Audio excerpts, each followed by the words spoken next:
ये कहानी है एक पिता और बेटे की। वो स्कूटर से कहीं जा रहे होते हैं, तभी पिता की नज़र साइड में कीचड़ पे कुछ लोगों पे पड़ती है जो कुछ ढूंढ रहे हैं।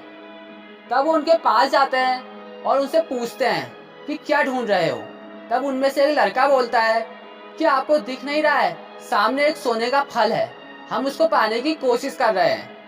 तो पिता की नज़र उस सोने के फल पे पड़ती है और उनके दिमाग में इमेजिनेशन बनने लगती है कि अगर ये फल उनके बेटे के पास होता तो उसकी ही किस्मत नहीं बल्कि मेरी भी किस्मत बदल जाती। तो वो बिना सोचे समझे अपने बेटे को कीचड़ में धक्का दे देते हैं और उससे कहते हैं कि तुझे वो फल किसी भी हालत में लेके आना है। लेकिन उनके बेटे की खुशी तो किसी और में होती है, उसके कुछ और ही सपने होते हैं। वो अपने पिता को पूरी कोशिश करता है समझाने की कि उसकी खुशी उसमें नहीं है, लेकिन उसके पिता उसकी एक नहीं सुनते और उससे बोलते हैं कि मैं तुझसे पूछ नहीं रहा हूँ, मैं तुझे बता रहा हूँ कि तुझे वो फल लेके आना है। तो उसका बेटा अपनी पूरी जान लगा के कोशिश करता है ताकि वो फल उसके हाथ में आ जाए, लेकिन वो फल उसके हाथ में नहीं आता और वो जितनी कोशिश करता जाता है उतनी बार वो नीचे धंसता जाता है।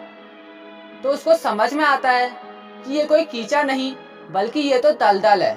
वो चीखता है, चिल्लाता है, अपने पिता को आवाज देता है, लेकिन उसके पिता उसकी एक नहीं सुनते और बोलते हैं कि और लोग भी तो कोशिश कर रहे हैं, जब वो कर सकते हैं तो तू क्यों नहीं कर सकता। तो वो एक बार फिर से कोशिश करता है पूरी जान लगा के, लेकिन इस बार भी उसके हाथ में फल नहीं आता और वो धंसता चला जाता है। और आखिर में उसके पिता को एहसास होता है कि उनसे कितनी बड़ी गलती हो गई। वो रोते हैं, चिल्लाते हैं, अपने आप को कोसते हैं। तभी वहां से एक साधु गुजर रहे होते हैं। वो उससे पूछते हैं कि क्या हुआ, तुम क्यों रो रहे हो। तो वो उनको सोने के फल की तरफ इशारा करते हुए पूरी कहानी बताता है और उनसे कहता है कि मेरी क्या गलती थी, मैंने तो अपने बेटे की खुशी के लिए सब कुछ किया था।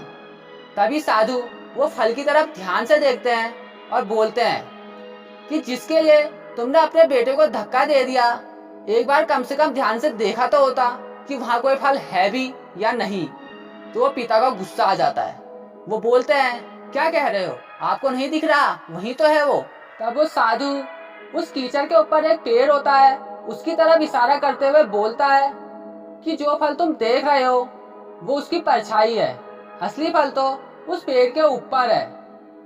फिर वो उस आदमी से बोलता है कि अपने बेटे को जबरदस्ती धक्का देने के बजाय और उसको ये बताने के बजाय कि तेरी खुशी किसमें है, अगर तुमने उससे पूछा होता कि बेटा तू बता तू क्या करना चाहता है और तेरी खुशी किसमें है, तो ना सिर्फ तुम्हारा बेटा जिंदा होता बल्कि हो सकता था कि उसके हाथ में वो सोने का फल भी होता।